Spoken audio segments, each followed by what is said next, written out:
Hola,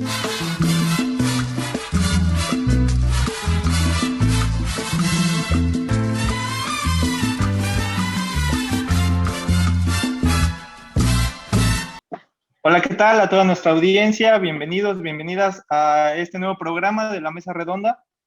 Hoy tenemos un tema que, como casi todos los temas que manejamos en este programa, no solo es de coyuntura y no solo está en boca de todos en los medios y en los debates políticos y públicos, sino que es importante para ir definiendo el rumbo, en este caso, de una región que es la región europea, pero también la región oriental. Estamos hablando del conflicto entre Estados Unidos, Ucrania y Rusia. Lo hemos titulado La guerra por el control del mundo. Y bueno, como en anteriores emisiones, hoy tenemos la participación de dos compañeros participantes de los movimientos sociales y populares. Empezamos con la presentación. Está el compañero Marcos Tello, parte de la dirección política del Movimiento de Liberación Nacional, y el compañero Rodolfo Bautista, parte del movimiento Nuevo País. Entonces, adelante, Marcos, con tu presentación. Buenas noches, saludos.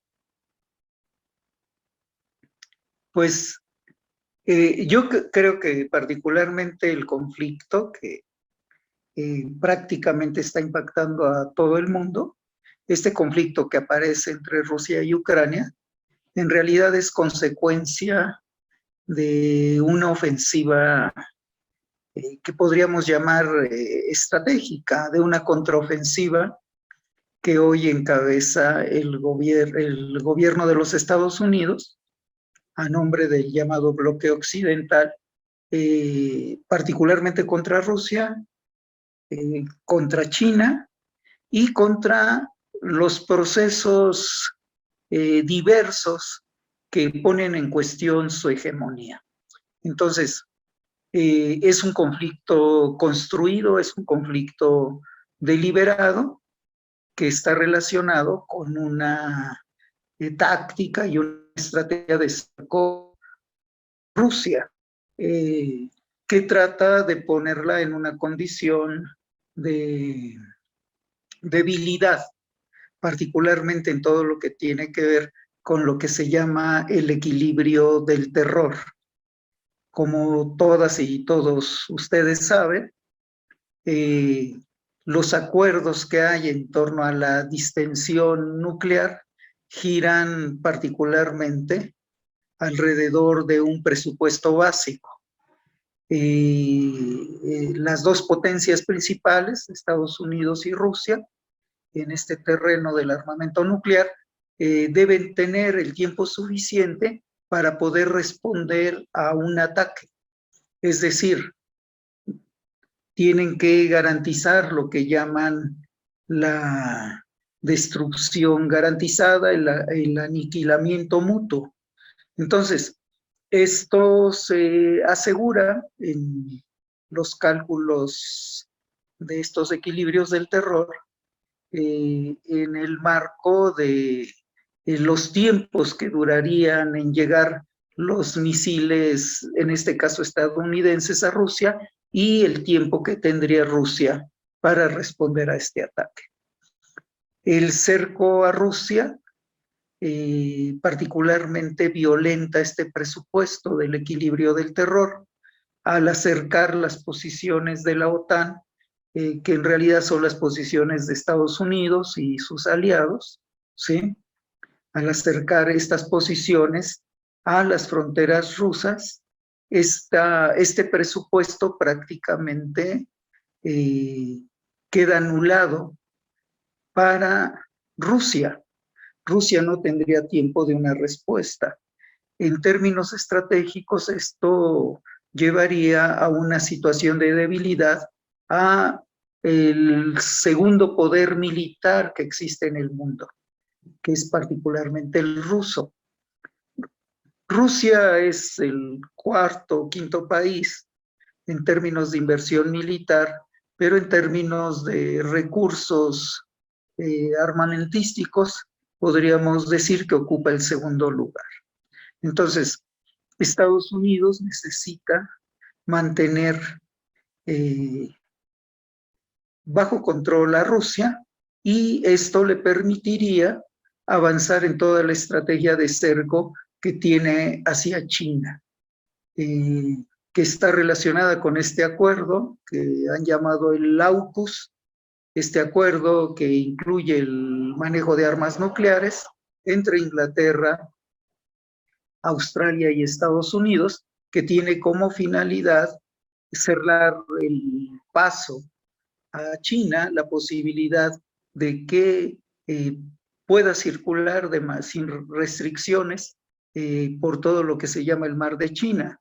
Esto también está relacionado con Taiwán. Entonces, la contraofensiva de los Estados Unidos es una contraofensiva global que avanza con este cerco a Rusia, que despliega posiciones militares en el Mar de China, en toda esta región que colinda con Oceanía, y que de alguna u otra manera se complementa con dispositivos de carácter regional, aparentemente menos ambiciosos. Uno de estos dispositivos es en torno a Corea del Norte, otro dispositivo es el centro de Asia, que tiene relación con Afganistán, con Pakistán. El otro dispositivo es todo el Medio Oriente, que incluye al norte de África, donde Israel juega un papel fundamental, igual que Arabia Saudita. Entonces, lo que tenemos frente a nosotros es una ofensiva global, que ahorita tiene el epicentro en la frontera rusa con Ucrania, pero que también tiene sus espacios en América Latina, particularmente en torno a Venezuela, Nicaragua, Cuba, y de manera, por el momento, más disfrazada, ¿sí? Esta contraofensiva está dirigida de manera particular, contra los movimientos que asumen tendencias socialistas. Por ahí Estados Unidos está buscando reconstituir un conjunto de alianzas con el llamado progresismo de tintes socialdemócratas, que en lo fundamental es una expresión política anticomunista, antisocialista, que está dispuesta a llegar a acuerdos con los Estados Unidos. Entonces, estamos en este contexto, y lo que pasa hoy en Ucrania va a repercutir a nivel mundial de diversas maneras, y de alguna u otra manera, de algún otro modo, tiene también sus repercusiones en México. Las declaraciones de Andrés Manuel López Obrador ya nos indican en qué lógica se mantiene este gobierno, que aparece como formalmente progresista, pero que en lo fundamental ha renovado las relaciones de dependencia de todo un conjunto de acuerdos políticos, económicos, militares, culturales con los Estados Unidos. Muy bien, Marcos. Recordemos también que estos acontecimientos, pues aunque ahora están álgidos, tienen repercusiones de años, por no decir siglos. Y sin irnos tan atrás, con la formación del Gran Imperio Ruso, la Gran Rusia, ni su anexión, bueno, su desarrollo como la URSS, recientemente podríamos datar estos hechos aproximadamente entre 2013 y 2014, cuando es toda esta ola de protestas enmarcadas bajo los manuales de las revoluciones de colores. En ese entonces en Ucrania se llamó el Euromaidán.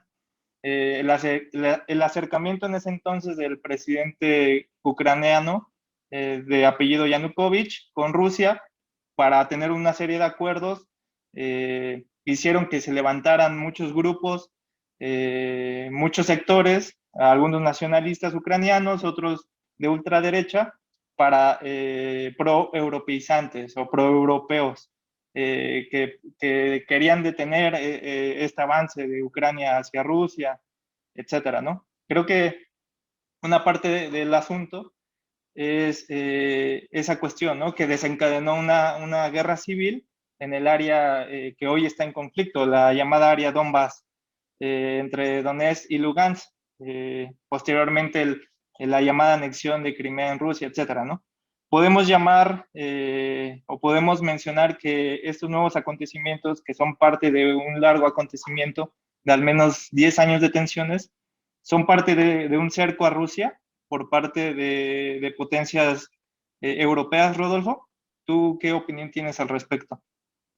Eh, pues yo creo que habría que ubicar, ¿no?, el conflicto de Ucrania también como parte de estos procesos que hay en la disputa de las fuerzas hegemónicas o las fuerzas imperialistas, pensando en la visión imperialista, que está ahí todo un debate de cómo interpretarlo, pero sí pensando en esta idea de cómo el imperialismo es una visión expansiva de los intereses económicos, más allá de las fronteras de estas, para asegurar flujos de ganancias y rentas para los estados hegemónicos.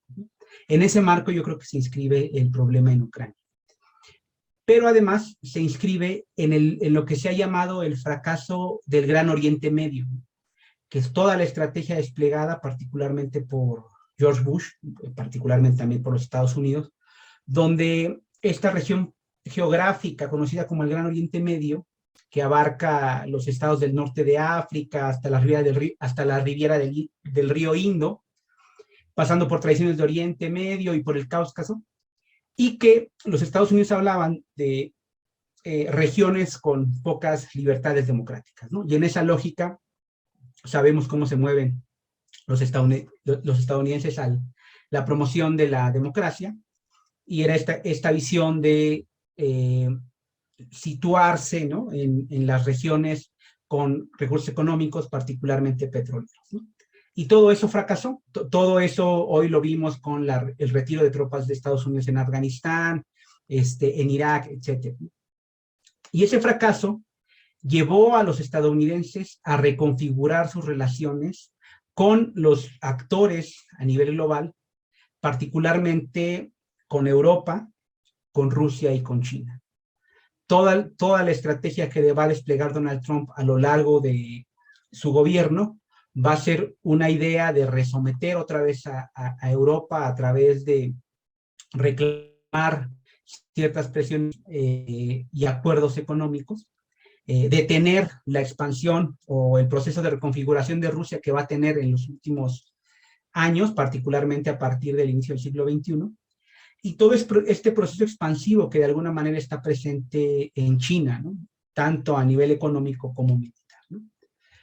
Si pensamos que las acciones imperialistas tienen dos variables, es decir, efectivamente una variable económica y otra variable geopolítica, creo que el problema en Ucrania está inscrito en la importancia geopolítica que ha tenido históricamente Ucrania y en la disputa económica que está abierta por los flujos, particularmente del gas en Rusia, y que el nuevo gasoducto que pasaría por el mar libraría de estos costos de arancel a el flujo del gas. Pero además, irremediablemente está inscrito en la importancia histórica de Ucrania, ¿no? Ucrania particularmente a partir del siglo IX y el siglo XIII va a formar parte de lo que se llamó el Rus de Kiev, que era una federación de tribus eslavas, pero que rápidamente va a terminar siendo un espacio sometido por diferentes potencias mundiales, ¿no? A lo largo de la historia vamos a ver a Ucrania en el poder de los polacos, en el poder del Imperio Otomano, en el poder de Austria, pero principalmente en el poder y en la influencia rusa.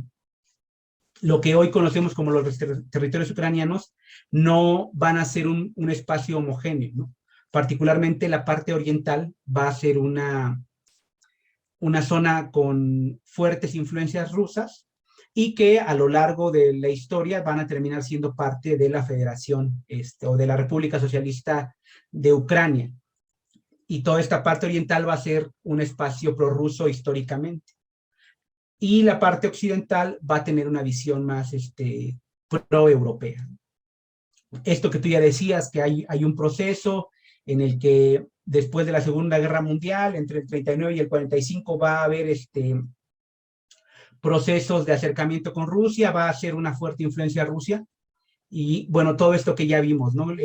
Los procesos de independencia de Crimea y de Sebastopol, de el proceso o de la República Ucraniana.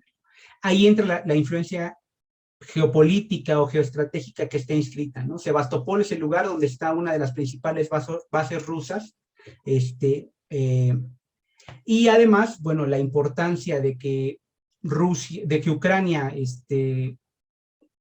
fuera anexada a la región europea, particularmente a la Tratado del Atlántico Norte, pues tiene una visión de que estarías colocando fuerzas armadas en una zona a muy corta distancia de los rusos, superando un problema que de alguna manera se le presenta a los Estados Unidos, ¿no? Es decir, es bien sabido que los rusos han superado tecnológicamente a los norteamericanos, particularmente en los misiles ultrasónicos, y bueno, esta colocación de fuerzas norteamericanas o fuerzas de los aliados norteamericanos a muy poca distancia de Rusia, de alguna manera acortarían la ventaja tecnológica que de alguna manera ha ganado Rusia, ¿no? Creo también que, y eso lo ha expresado Putin en otros momentos, es que la importancia o el problema para los rusos de que Ucrania fuera anexado a la zona occidental o a la zona europea y al Tratado del Atlántico Norte sería el problema del artículo 5 del propio tratado, donde habla de ante una agresión de uno de los miembros, toda la OTAN estaría respondiendo a la agresión de los mismos. Y en ese marco, el problema de Crimea y el problema de Sebastopol se vuelve un elemento de preocupación para los rusos. Es decir, bajo la misma lógica del tratado, estarían respondiendo la OTAN prácticamente de manera automática a enfrentar a los rusos. Creo que la otra variable, como ya decía, era el gasoducto que está ahí, y que de alguna manera al momento de liberarse del paso por Ucrania y Polonia, también podría ser una presión.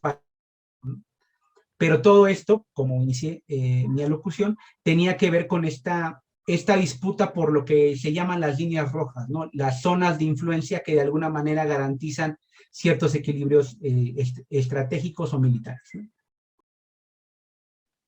Muy bien, Rodolfo. Precisamente esta parte creo que es importante resaltar. Ucrania, todo el gas que Rusia comercializa hacia Europa pasa necesariamente por Ucrania. Es también una especie de guerra por los recursos, como ya mencionabas. Ucrania también es la puerta hacia, como ya mencioné, hacia Europa Central, también hacia la zona, a la zona de los Balcanes y a la zona de las ex uniones soviéticas. En ese sentido, el decreto que escribe Putin o que firma Putin el 21 de febrero pasado respecto al reconocimiento de la independencia de las repúblicas populares de Donetsk y Lugansk, ubicadas en esta zona del Donbass, es realmente una disputa entre Oriente y Occidente, Marcos. ¿Cómo se ve este papel de Estados Unidos por recuperar su supremacía mundial y el acercamiento de otro bloque, por decirlo de alguna forma, en términos geopolíticos, de Rusia con China, tal vez con Irán, y el reciente acercamiento de Rusia a América Latina, teniendo en cuenta que hace unas semanas Rusia firmó un acuerdo con Argentina, y el acercamiento de China con otros lugares de Centroamérica? En ese sentido, ¿cómo está esta disputa entre Oriente y Occidente? Sí, es la forma, son las palabras con las que aparece el conflicto, como una competencia, una lucha entre Occidente y Oriente.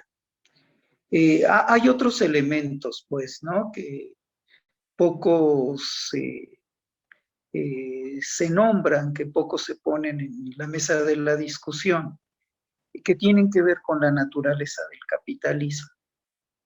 O sea, el capitalismo es un modo de producción en el que la guerra, la violencia se constituyen un elemento fundamental para garantizar su reproducción. Los procesos de competencia asociados al capitalismo llevan necesariamente al choque y llevan a la guerra. Estas guerras toman diversas formas según el nivel técnico y las correlaciones de fuerza entre las potencias. La guerra nuclear prácticamente es una guerra que asegura la destrucción de los contendientes. En ese sentido, la guerra fue tomando otras formas, particularmente desde 1945 a nuestros días. Pero la guerra ha estado presente. O sea, son cientos de guerras las que se han producido entre 1945 y el año que corre. Son cientos de ellas. Los niveles de violencia también son muy elevados, pues, ¿no? En la guerra de Vietnam prácticamente se tiraron en términos de cantidades una proporción de bombas similar a la que se usó durante la Segunda Guerra Mundial en Europa. Entonces son guerras mayores las que se han estado produciendo a lo largo de todos estos años. En ese sentido, Putin tiene razón. La disputa con Estados Unidos no tiene que ver con un régimen político, tiene que ver con una lucha por la supremacía. O sea, hay un viejo plan para desmontar a Rusia. Rusia era así como el continente de los indígenas, de los negros, de los indios, ¿no?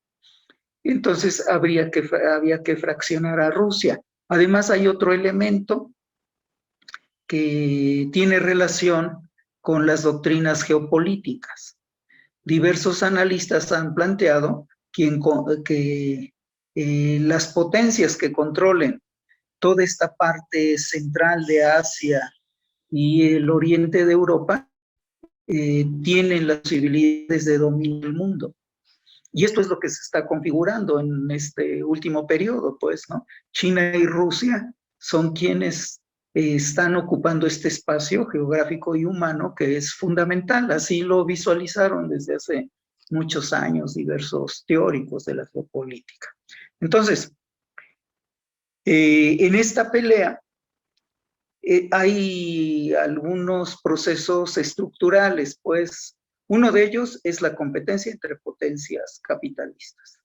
Rusia es un país capitalista, no es un país socialista. Si tiene muchos elementos de hibridez, eso pues tiene mucho que ver con su pasado.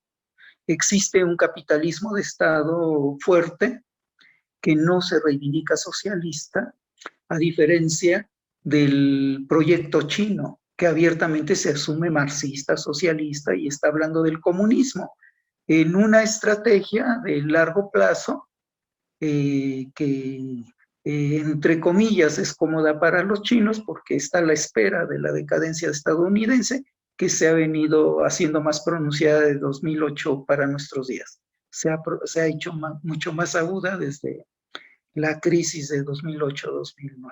Entonces, lo que estamos viviendo en Ucrania tiene que ver con estas sociedades capitalistas, con competencias capitalistas, con procesos de expansión.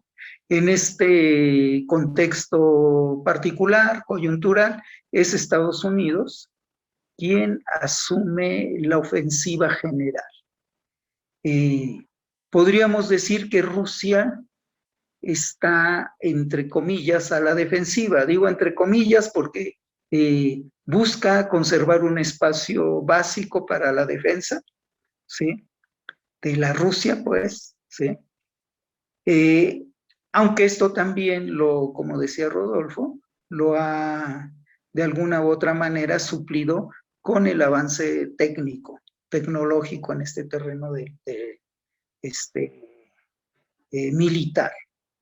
Pero bueno, ahí hay como una actitud defensiva. De hecho, el neoliberalismo se convirtió en una forma de neocolonización que no solo afecta a países como México. De hecho, era todo el plan, se revivió el plan que tenía Hitler de avanzar hacia el oriente, pues, ¿no? Y el plan que tenía Inglaterra y que tenían varias potencias para fraccionar a Rusia. En este sentido, Rusia ha estado a la defensiva, particularmente desde el desmantelamiento de la Unión Soviética en 1992. Entonces, ahorita, en esa lógica defensiva, Rusia da un paso adelante, pues, ¿no? Entonces, el conflicto, cuando lo planteamos entre Oriente y Occidente, tiende a oscurecer algunas particularidades y algunas contradicciones. No son bloques homogéneos. Ni siquiera el bloque de la OTAN es homogéneo. Ahí hay intereses geopolíticos, ya planteaba Rodolfo algunos de ellos. Uno es la dependencia hacia la energía, ¿no? Particularmente el gas ruso, que pues cubre un 40% de la demanda. En algunos países ese porcentaje es mucho mayor. El gas gringo es mucho más caro e incluso tendencialmente toda esta explotación que se hace a través del fracking tiene costos mucho más elevados que los que puede representar la extracción de gas en Rusia, pues, ¿no? Entonces ahí hay esta disputa en el marco de estas competencias intercapitalistas, pues, ¿no? La naturaleza de la sociedad rusa es diferente en muchos sentidos al trayecto histórico de los Estados Unidos, de Inglaterra. Entonces tiene ahí particularidades, ¿no? Los mismos compromisos que hace Rusia no pueden en este momento dejar de lado toda la tradición y la historia de la Unión Soviética, pues, ¿no? Las relaciones, los compromisos, la propia China se mueve con todo y que sus proyectos también son expoliadores en otra lógica. Entonces, en el conflicto están presentes multitud de factores que se mueven en este marco de la lucha entre potencias capitalistas en un momento donde Occidente está en decadencia. A Occidente lo podemos tipificar de manera clara, o sea, es el norte de Europa y el proceso posterior que dio lugar al capitalismo como forma de vida mundial. Esto está en decadencia. Estados Unidos está en decadencia. Aquí hay elementos que tienen que ver también con el despliegue estadounidense. La sociedad estadounidense está fragmentada.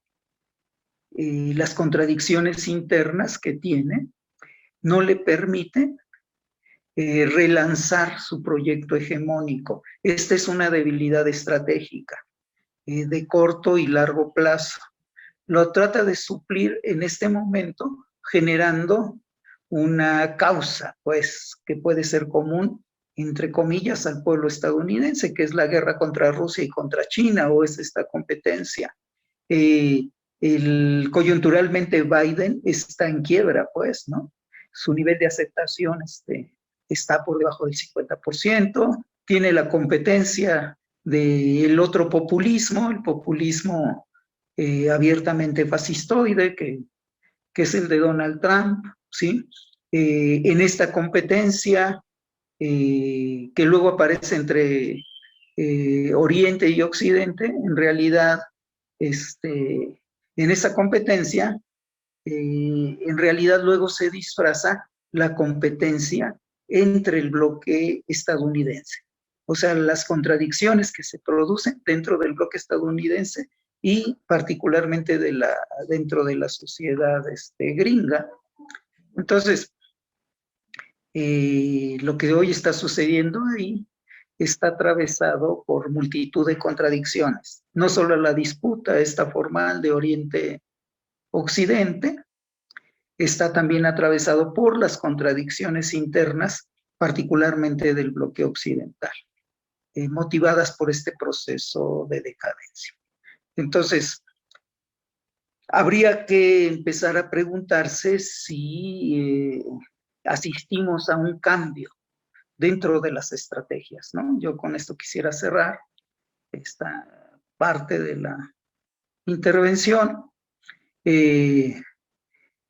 Estados Unidos había concentrado sus ataques hacia zonas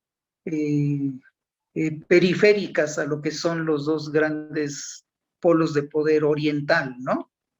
Descartando a la India, pues a los dos polos de poder oriental que se enfrentan a Occidente, que es China y que es Rusia.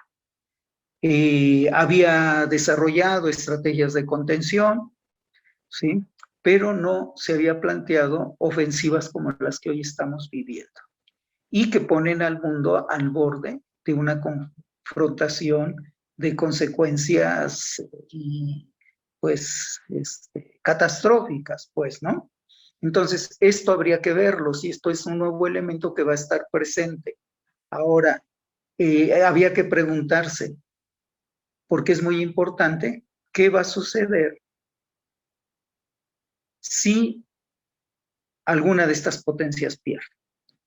¿Qué consecuencias vamos a tener a nivel mundial en este proceso de cambio de los centros de poder, ¿no? O sea, ¿cómo va a repercutir en México? ¿Cómo va a repercutir en el mundo? ¿Sí? ¿Y qué posibilidades nos abre a nosotros también de actuación política? Porque en este tipo de conflagraciones se abren posibilidades, a pesar de lo horroroso que pueda parecernos, posibilidades de acción política, ¿no? Posibilidades incluso de transformaciones profundas y de regresiones también profundas, pues. Pero esto no es algo que elegimos, es algo que se está dando y que se va a dar y nosotros tenemos que asumirlo en términos del accionar político, pues, ¿no? De un accionar político desde la clase, porque también se han olvidado los enfoques de lucha de clases, ¿sí? Y tenemos que hacer un esfuerzo por entender desde una lógica de clases la confrontación que se está dando. Evidentemente, en Rusia misma hay una lucha de clases, ¿no? Y esto se vio muy bien con toda la polémica dentro del Parlamento ruso, dentro de la Asamblea rusa, quien propuso que se declarara, ¿sí? Que se reconociera la independencia de las repúblicas autoproclamadas fue el Partido Comunista, ¿no? Lo tuvo que asumir toda la Duma, ¿sí? Pero en un primer momento el gobierno de Putin planteó que pues que se dejaran de tonterías, de locuras, porque de por sí las cosas estaban difíciles y con ese tipo de iniciativas pues se prestaba a situaciones que pudieran ser no manejables, pues, ¿no? Finalmente Putin tuvo que asumir la propuesta del Partido Comunista Ruso, que representa un sector amplio, pues, de la sociedad rusa, ¿no? No es un partido testimonial, es un partido que representa intereses de clase y un proyecto político que se pudiera acercar más a China en términos de coincidencias ideológicas. Entonces, sí es muy complejo, sí hay una disputa Oriente-Occidente, pero hay multitud de disputas, ¿no? Que tenemos que observar y que es necesario conmensurar para poder actuar políticamente desde una lógica de clase, ¿no? Creo que esto es lo que habría que plantear. Incluso esto es lo que tendríamos que asumir frente al gobierno de la Cuarta Transformación, pues, ¿no? ¿Cuál es la política de clase, ¿sí? Correcta en este contexto. Yo ahí lo dejo ahí. Gracias, Marcos. Quisiera complementar con un par de informaciones al respecto. Y es que las mismas repúblicas de Donetsk y Lugansk fueron electas popularmente en un referéndum sobre su independencia en 2014. Esas repúblicas recibieron más del 90% de los votos a favor. es precisamente esta cuestión de un alzamiento popular el que termina dando por hecho estas repúblicas populares. Y una contradicción o una incongruencia en las mismas potencias occidentales que ahorita están tratando de poner en riesgo todos los acuerdos tomados. Mencionan mucho los acuerdos de Minsk, sin embargo los mismos ucranianos no los han respetado, en específico sobre el fuego. Está declarada guerra civil en la región del Donbass y alrededor de más de 60,000 personas de esa región han tratado de huir y sin contemplar a la población que ha muerto en esas regiones. En ese sentido, ¿qué postura queda? Hay algunas interpretaciones respecto al nuevo cambio en este tablero geopolítico, como ya mencionaba un poco Marcos, donde algunos analistas mencionan que hay dos regiones en el cual ahorita se va a jugar el destino de estas potencias. Uno es toda la masa continental euroasiática, toda esta parte oriental, que ahorita hemos tratado de platicar, y la otra es la parte de América Latina, de Latinoamérica, o esta parte que nosotros hemos llamado Indoamérica.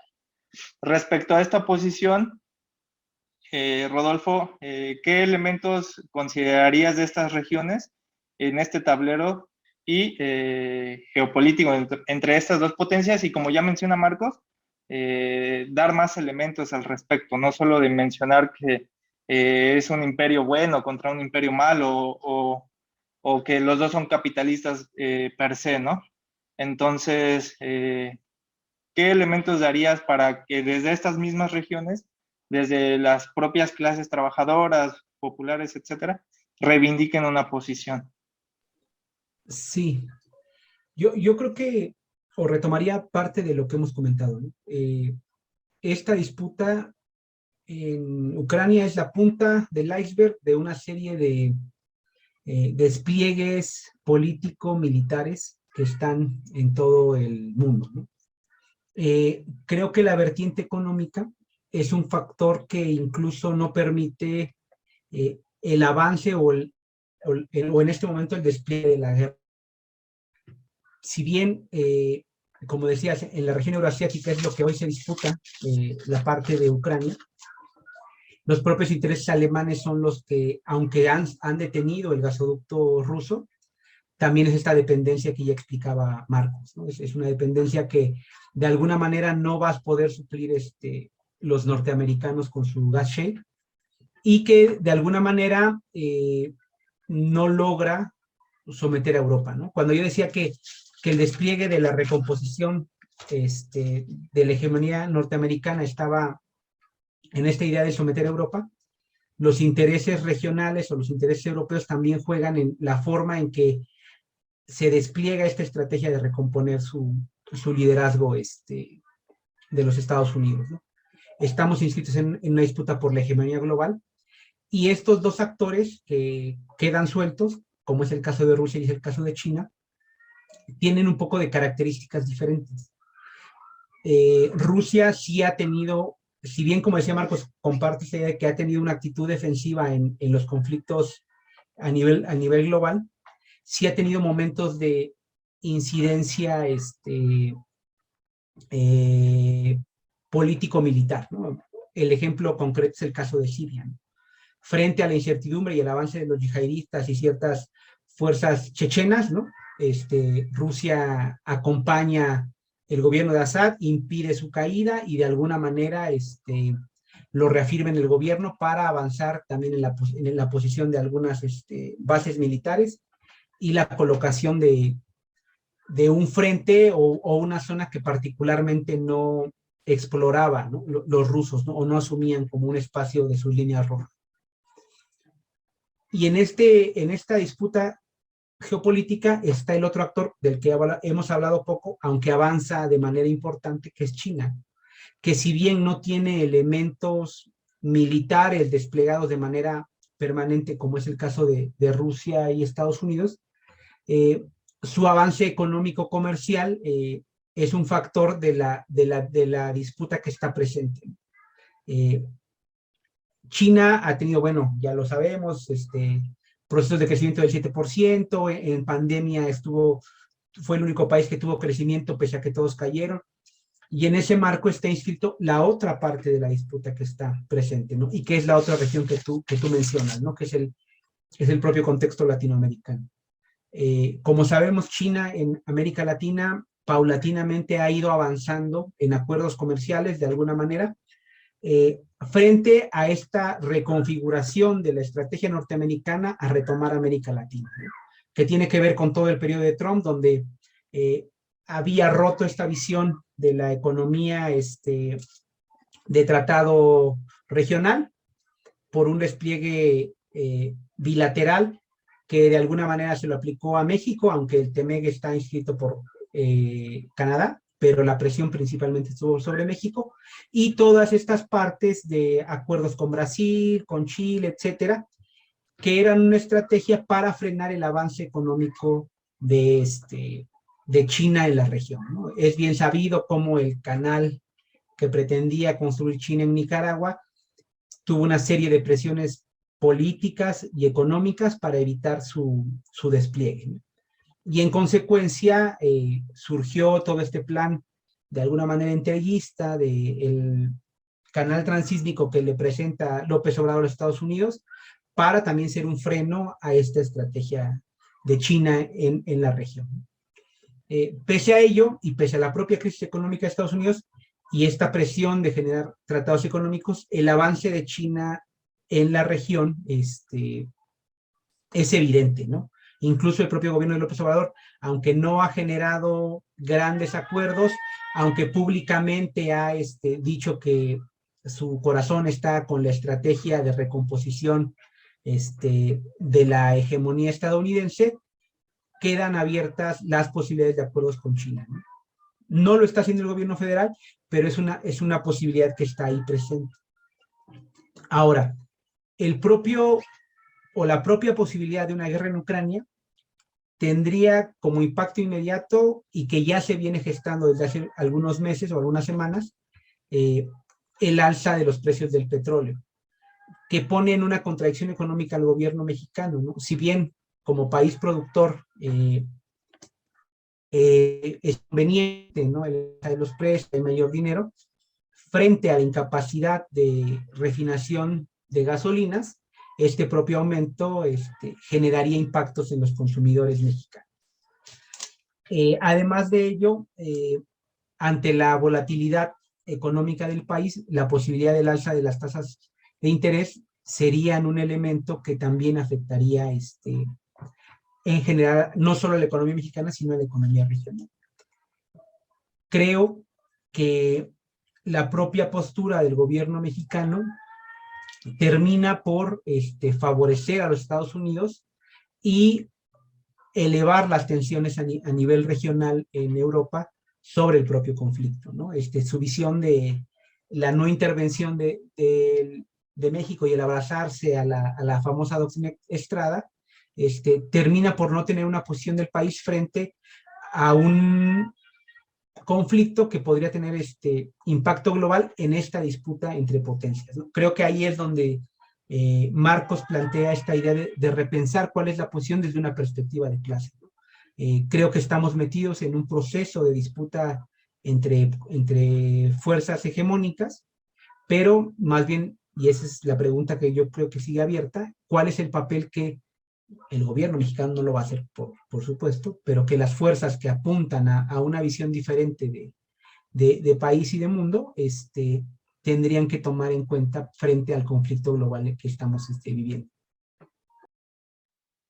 Gracias, Rodolfo. En ese sentido, pues, algunas de las declaraciones, tanto del gobierno de la 4T, enmarca esta parte, ¿no? No se quiere invasiones ni ninguna afectación en materia energética. Con esta cuestión aparentemente de neutralidad, evidentemente pues hay una toma de postura que se refleja en algunos documentos. Algunas informaciones importantes es que la NED, que es la National Endowment for Democracy, es una, a la par de la USAID, son agencias estadounidenses que interfieren en los procesos.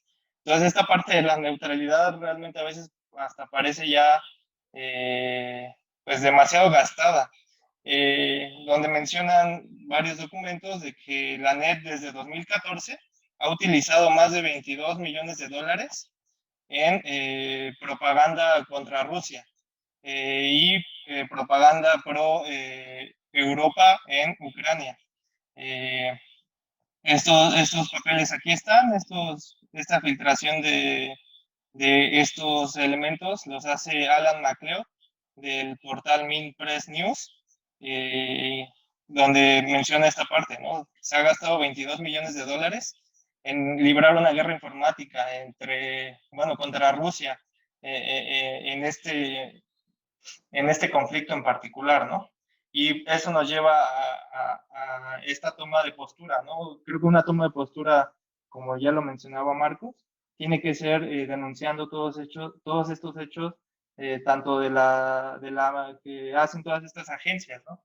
Agencia, la NET, también, que si recordamos, tiene injerencia extranjera en varios países como Cuba, Nicaragua, Venezuela, etcétera, ¿no? El propio Salvador, donde con millones de dólares hace campañas de desprestigio. Y en ese sentido, se complementa o se completa un cuadro no solo de una guerra híbrida, ¿no? Porque de hecho, pues ya la invasión no solo es inminente, sino que ya ha habido conflictos.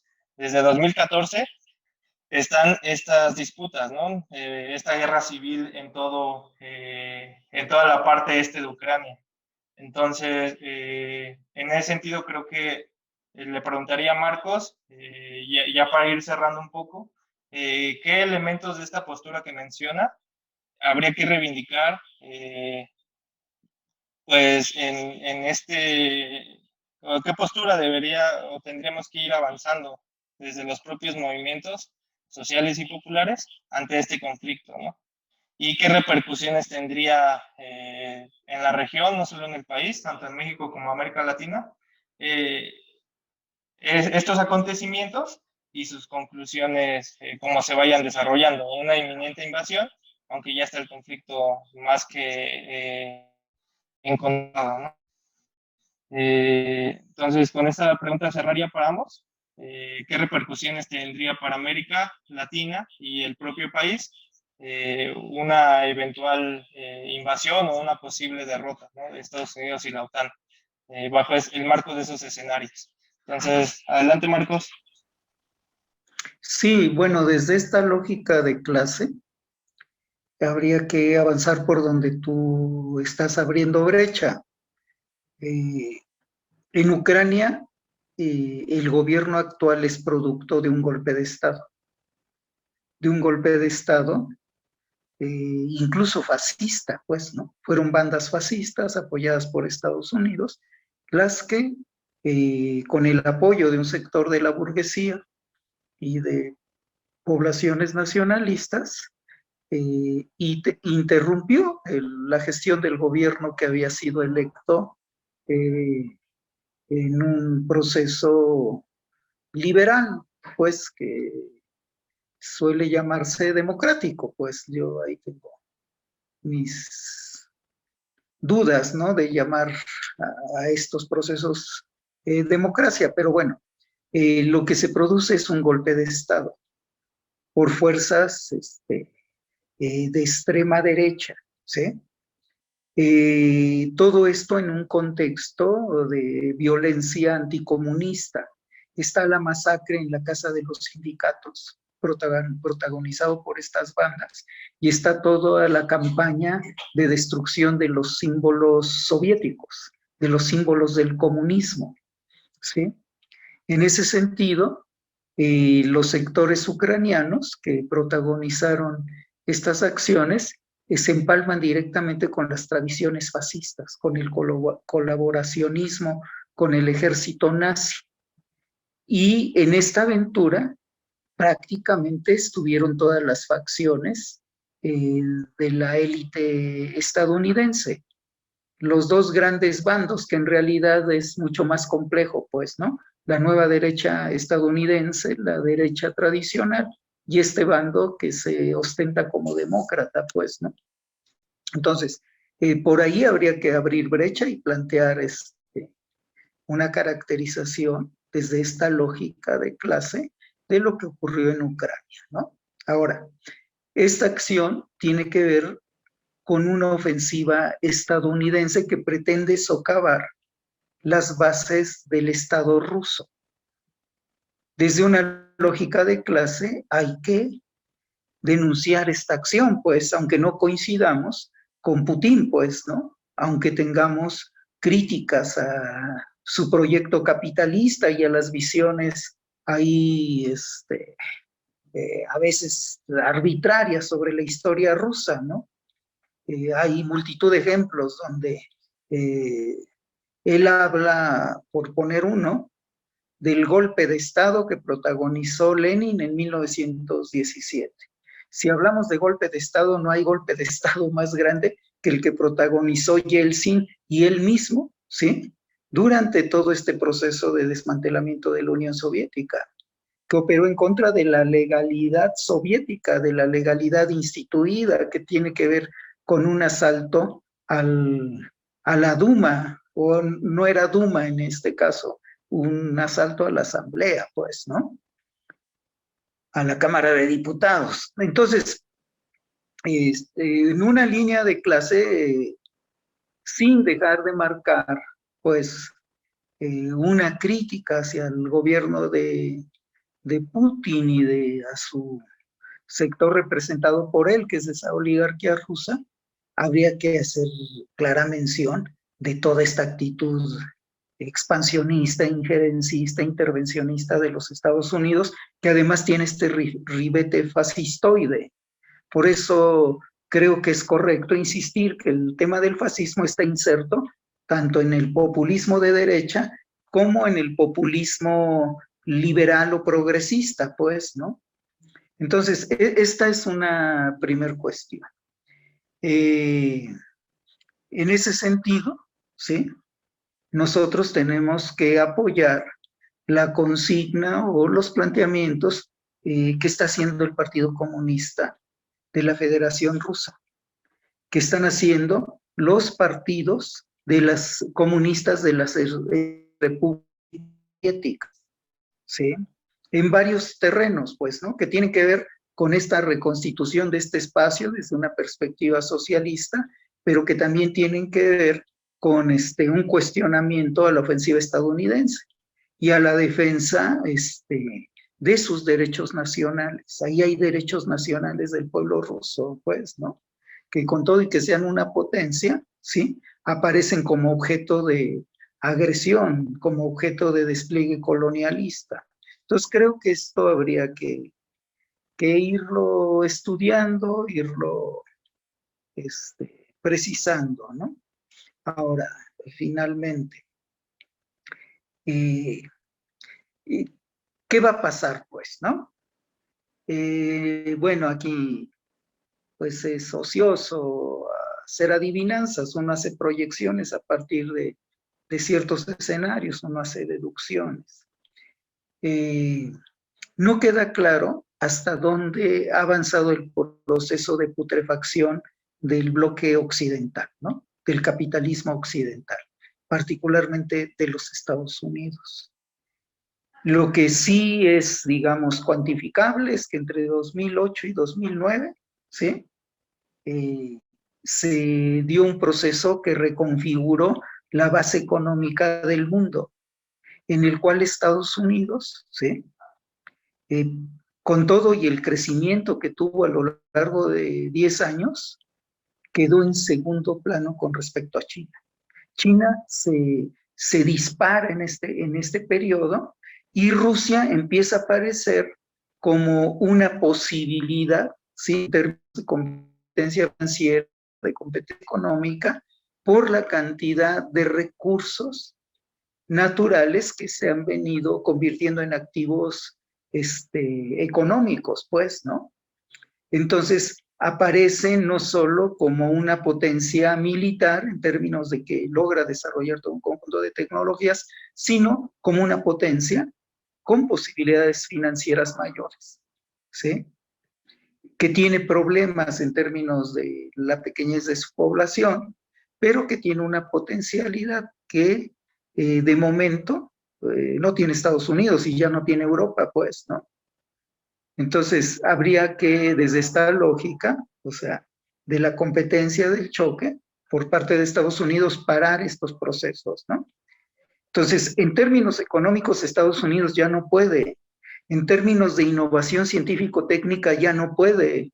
Estados Unidos está a punto de perder su supremacía en este terreno de las innovaciones técnicas, científicas ligadas a toda la informática, ¿no? Pues Estados Unidos está entrando a un escenario de debilidad frente a estos dos núcleos, que si bien es cierto, sufren el acoso, se han desplegado de tal manera que han roto el cerco que tradicionalmente ha impuesto Europa, no solo a los países socialistas o a las revoluciones socialistas, sino a potencias emergentes. No pudieron hacer con Rusia y China lo que hicieron con los árabes, con lo que nos han hecho a nosotros, y tampoco pueden parar a la India. O sea, este es un problema básico, ¿no? Entonces, hay una debilidad de Estados Unidos. Estados Unidos ahorita está jugando a la guerra como una táctica, una estrategia que le permita, ¿sí?, contrabalancear esta debacle económica, pues, ¿no? Y de alguna manera política y aún cultural. O sea, esto es obvio. Entonces, el juego de la guerra le permite avanzar en un terreno donde Estados Unidos todavía es la principal potencia, aunque con una situación muy problemática, porque ni Europa ni Estados Unidos pueden mantener la tensión necesaria, ¿sí?, ni la generación de recursos suficientes para mantener el control global que de alguna u otra manera han ejercido durante pues casi un siglo en la situación de Estados Unidos, pero que han ejercido prácticamente desde el siglo XVI todas estas potencias del norte de Europa. Entonces, en este tipo de confrontaciones se va a ver de qué tamaño es la debilidad de los Estados Unidos. Si Estados Unidos pierde una confrontación de este tipo, Estados Unidos, de acuerdo a todos los elementos que hay en la escena política, va a entrar en una fase de decadencia mucho más acelerada, lo que va a llevar al fraccionamiento de todo el bloque occidental, ¿sí? Y Estados Unidos se va a ir replegando y va a buscar cómo detener este proceso de declinación. Y eso nos va a afectar a nosotros, ¿no? México se convierte en un terreno privilegiado para la seguridad de los Estados Unidos. Entonces, las políticas de control, de represión, etcétera, etcétera, van a estar sobre la mesa, pues, ¿no? Y Estados Unidos ahorita cuenta con estos partidos del PRI, PAN, PRD, y también cuenta con esta gente de Morena, pero en un escenario muy complicado en el caso mexicano. O sea, si Estados Unidos pierde fuerza económica, fuerza política, la capacidad que tenga Estados Unidos para estar dándole oxígeno a la economía mexicana se va a ver mermada. Entonces, esto va a generar contradicciones que habrá que ver cómo las enfrentamos y cómo las aprovechamos, pues, ¿no? El debilitamiento de Estados Unidos también nos permite pensar en América Latina y en México en estrategias que aprovechen estas debilidades.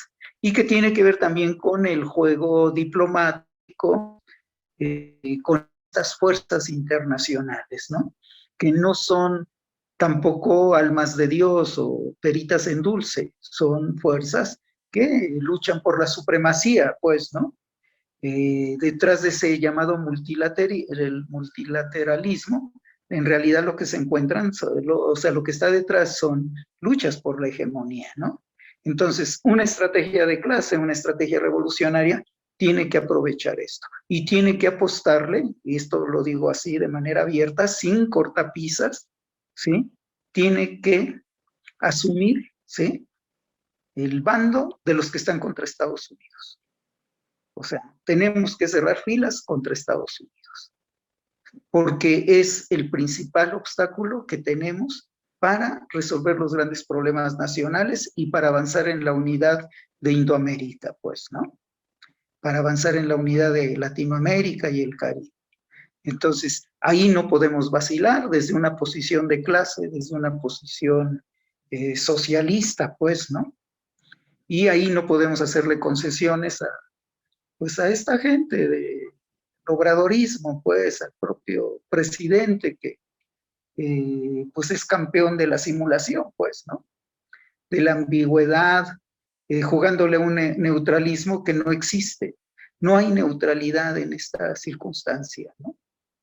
La neutralidad es una forma de jugar a veces con los dos bandos o particularmente con uno de ellos, ¿no? Como ha pasado con los suizos, que jugaban con los propios nazis, ¿no? Para guardarles sus riquezas, para de alguna u otra manera también conspirar con todos estos grupos financieros de tipo internacional que pues han jugado con el fascismo y con el liberalismo progresista, ¿no? Entonces, yo creo que por ahí tendríamos que ir construyendo una posición en esta lógica, ¿no? De cerrar filas contra Estados Unidos. Gracias, Marcos, por la conclusión que enarbolas. Evidentemente, los acontecimientos se van a seguir desarrollando. Sin embargo, lo que es un hecho es tomar esta postura, ¿no? Contra, pues, el propio sector burgués, en contra del propio sector burgués que enarbolaría una posición pro OTAN, pro Estados Unidos, pro Europa, ¿no? Ahorita pasaríamos con Rodolfo también. Sin embargo, nada más como apuntalar que en el desarrollo de este programa, que se está grabando miércoles por la noche, ha habido anuncios de la misma propaganda, pues imperialista o pro-imperialista lo están manejando de una intervención rusa, ¿no? Cuando los acuerdos que firma Putin ayer de Donetsk y Lugansk es simplemente la desmilitarización de la zona fronteriza, ya que hay grupos o muchos grupos de extrema derecha y como bases militares han estado en ejercicios continuos. Solo como a colación, ya para cerrar con esta parte de la conclusión de Rodolfo. Adelante, Rodolfo. Sí, yo iría o retomaría la última frase que plantea Marcos, ¿no? O sea, creo que, y retomando a todos esos compañeros que citan mucho a Gramsci, descafeinándolo y quitando su visión militante, Gramsci hablaba de que la indiferencia es el peso muerto de la historia y creo que la neutralidad también. Creo que en esta parte de ver el conflicto entre Ucrania y las repercusiones particularmente para México, te llevan a discutir un par de cosas que como inercia nos han metido. Una de las fundamentales es la discusión del horizonte de la revolución.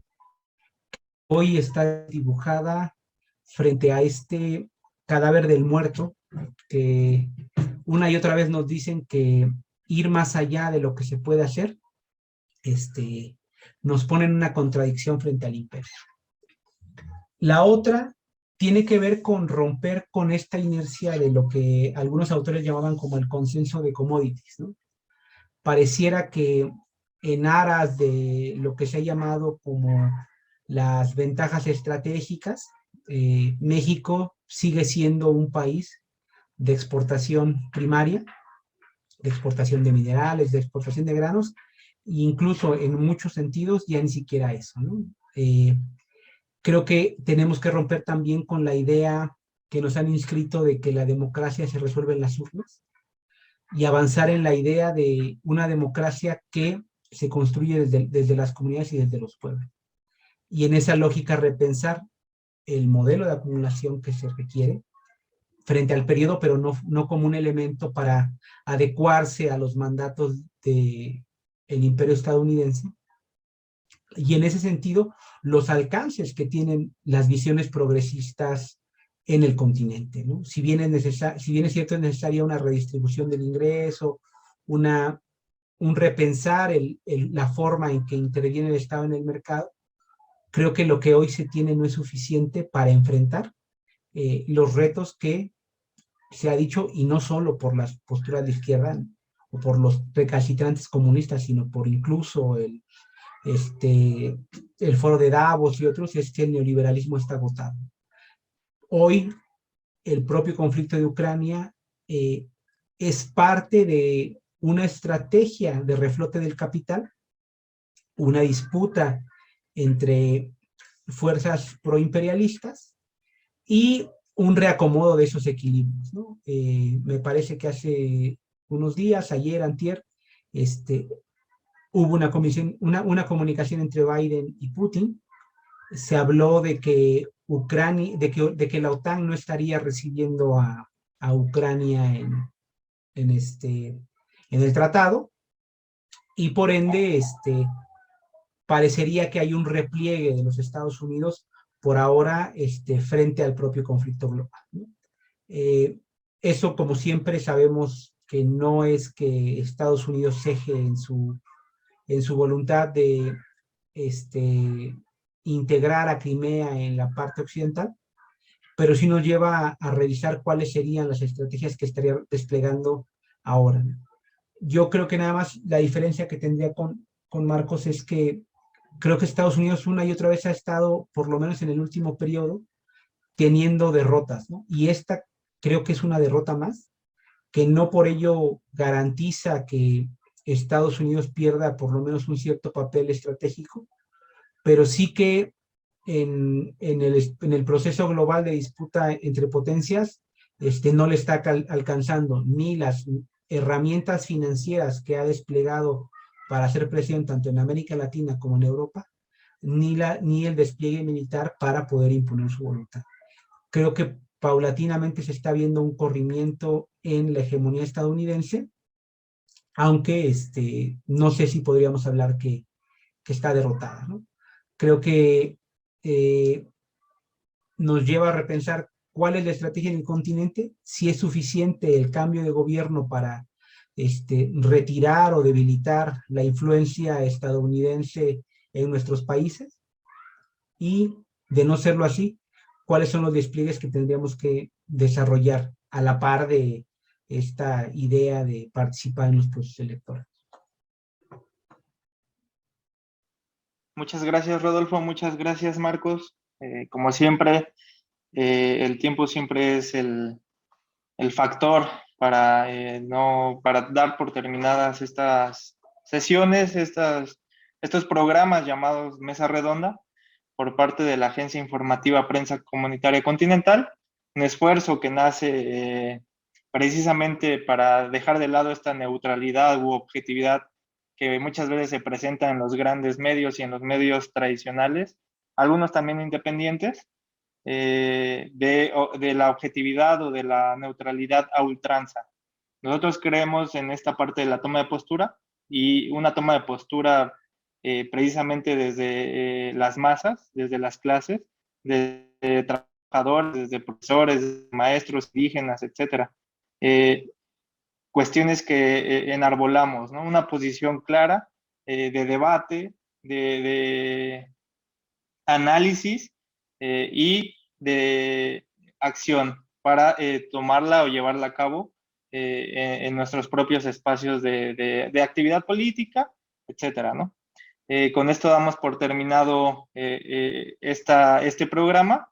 Les agradezco mucho su participación y yo me quedaría como con esta última reflexión que se hace pues de ir en contra de la misma propaganda imperialista, ¿no? Que se hace presente a nivel regional, mundial, pero que también está presente en el mismo país. Y en ese sentido creo que es importante siempre fijar una postura con los elementos vertidos, ¿no? Con los elementos críticos que podamos precisar. Entonces, les agradezco mucho su participación, les agradezco también a la audiencia, les agradecemos a la audiencia poderse conectar, poder incentivar el debate, compartir los materiales para no solo llegar a más personas, sino también para estar en esta línea de comunicación. Entonces, yo daría por terminada el programa. Si hay alguna otra mención, adelante. Si no, estaríamos dando por terminado este programa. Solo una cosa, yo estoy completamente de acuerdo con Rodolfo, pues, ¿no? Creo que Estados Unidos se está perdiendo. O sea, se metió en un terreno fangoso, prácticamente los acuerdos de Minsk han pasado a segundo plano, pues ya no opera, y Rusia avanzó por la vía del hecho, pues provocado por Estados Unidos. Entonces, en eso estoy de acuerdo. Yo particularmente creo, pero esto es una conjetura, que Estados Unidos está entrando a una fase de declinación que no tiene vuelta atrás, y esto es fundamental para la liberación de México y de toda nuestra región. Solo eso, pues. Yo creo que con esto último que dice Marcos, nos abre a todos los latinoamericanos la alerta otra vez con Venezuela, ¿no? Trump intentó de manera tajante y fuerte intervenir en Venezuela, y yo creo que frente a esta derrota que está surgiendo en Crimea, va a trincherarse en su último frente, que es América Latina, y eso conlleva una fuerte cargada por parte del imperio a pues todos los países del continente. Muchas gracias. Y ante estos hechos, pues yo cerraría que necesitamos de toda la fuerza, de todo el entusiasmo y de toda la inteligencia que podamos tener para poder darle frente a este tipo de batallas. Y a esta batalla que pues seguimos teniendo pues en los últimos años. Entonces les agradezco mucho, les agradezco a la audiencia y nos vemos en una próxima emisión de La Mesa Redonda, este programa que hemos titulado como La Mesa Redonda por parte de la Agencia Informativa Prensa Comunitaria Continental. Muchas gracias, buenas noches y hasta luego.